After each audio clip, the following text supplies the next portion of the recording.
गरीब साध साध सब नेक हैं, आप अपनी ठोरी।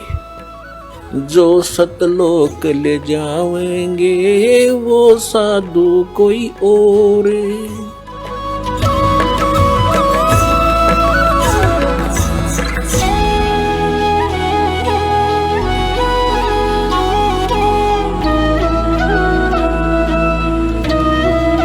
जिनके यहाँ संतान नहीं है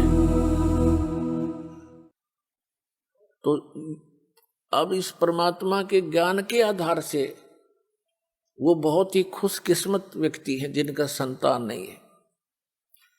पुण्यात्मा, आज तक जो भगत और समाज का जो विरोध रहा उसका यही कारण रहा है कि समाज की परंपराएं समाज के क्षेत्र की हैं और भक्तों की भक्ति का जो मार्ग है, भक्ति की जो परंपराएं हैं वो समाज के बिल्कुल विपरीत होती हैं,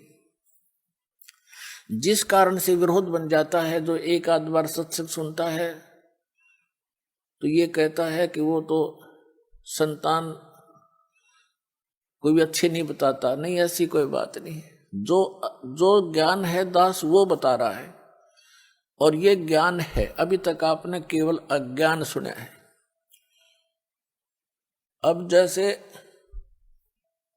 एक लेवा एक देवा दूतम, एक समय सुखदेव ऋषि, उसको ज्ञान हुआ, मां के गर्भ में ही उसको ये चेतना होगी कि ये संसार बहुत भयंकर सथल है और इसमें बाहर जाते ही ये तीनों गुण, रजगुण ब्रह्मा जी, सतगुण विष्णु, तमगुण शिव जी, इनके तीनों गुणों का प्रभाव जीव को मां के गर्भ से बाहर जाते ही हो जाता है। मां के गर्भ में इनका असर नहीं होता। उस समय इस बच्चे को, बेटा या बेटी को, अपने पूर्व जन्म की चिंता का भी चेतना रहती है।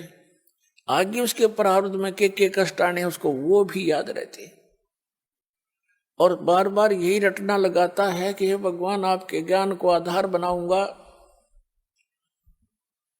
परम संत की खोज करके मैं मोक्ष कराऊंगा। लेकिन सुखदेव ऋषि को ये भी ज्ञान था कि बाहर जाते ही हमें मूर्छित कर दिया जाता, जैसे इंजेक्शन लगा के अचेत कर दिया जाता है इन तीनों गुणों के प्रभाव से। अब जैसे मिर्च का स्वभाव है, जैसे कई अज्ञानी कहते हैं कि ब्रह्मा विष्णु महेश गुण नहीं है, वो तो गुणी है। अरे मिर्च गुणी है, वो गुण तो मिर्चे का है। वो जो मुंह जला दे, आंखें में हाथ लाग जाए तो आंख कति कंडम हो जाए। तो कहने का भाव ये है कि ब्रह्मा विष्णु महेश को इस काल भगवान ने अपने पुत्रों को एक एक गुण युक्त कर रखा है। जैसे मिर्च को गुणी ऐसे गुण युक्त कर दिया तो उसके अंदर गुण है, वो कहीं रखी रहे। इन तीनों भगवान अपने अपने राजधानियों में रहते हैं, ऊपर के लोक हैं इनके अलग अलग, और वहां से उनसे निकल रही ये रेज किरणें, ये तरंगे तीनों गुणों की, ये हमें प्रभावित करते हैं। अंदर सब चेतना होती है, मां के गर्भ से बाहर आते ही एकदम बच्चा अचेत हो जाता है, यानी उसको वो याद नहीं रहता तेरे तू कहाँ था, कौन था। सुखदेव ऋषि ने बाहर नहीं, सुखदेव ऋषि मां के गर्भ से 12 वर्ष बाहर नहीं आया। ब्रह्मा विष्णु महेश ने तीनों ने आके कहा, सुखदेव तू बाहर आ जा, और ये मर्यादा भंग मत कर हमारी। 9 महीने के अंदर मां दुखी हो लेती है गर्भ में, गर्भ के पीरियड में, और तुम 12 वर्ष हो गए, या मर्यादा मत बिगाड़े। तब सुखदेव ऋषि ने कहा, भगवान बाहर आते ही आपके तीनों गुण हमें अचेत कर देते हैं, हम भूल जाते हैं उद्देश्य को।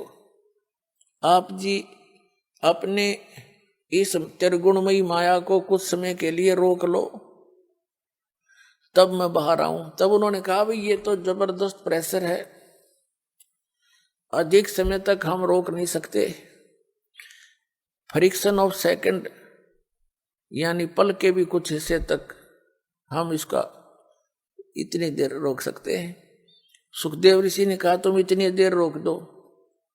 कहते हैं इतनी देर उन्होंने माया रोकी थी, इतनी देर में मां के गर्भ से बाहर आ गया, वो चले गए। अब सुखदेव ऋषि अपनी और नाल को कमर पे रख के चल पड़ा, कंधे पे। व्यास जी, ऋषि व्यास की पत्नी से उसका जन्म हुआ, तो व्यास जी ने कहा बेटा दर्शन दे, अरे सूरत तो दिखा दे। अपुत्र मोह के अंदर वो बहुत व्याकुल था और कहा तेरा मैंने 12 वर्ष इंतजार किया, पुत्र के दर्शन करूंगा, तो बात तो सुन ले मेरी। तब सुखदेव ऋषि ने कहा था कि एक लेवा एक देवा दूतम और कोई किसी का पिता नहीं पूतम। ऋषि जी ना जाने कितनी बार तू मेरा बाप बन लिया और ना जाने कितनी बार मैं तेरा बाप बन लिया। या बूंदी बीमारी है, मेरा रोग कट दे। ऐसे मुड़ के नहीं देख रहा, चलता चलता बातें कर रहा है। एक लेवा एक देवा दूतम और कोई किसी का पिता नहीं पूतम।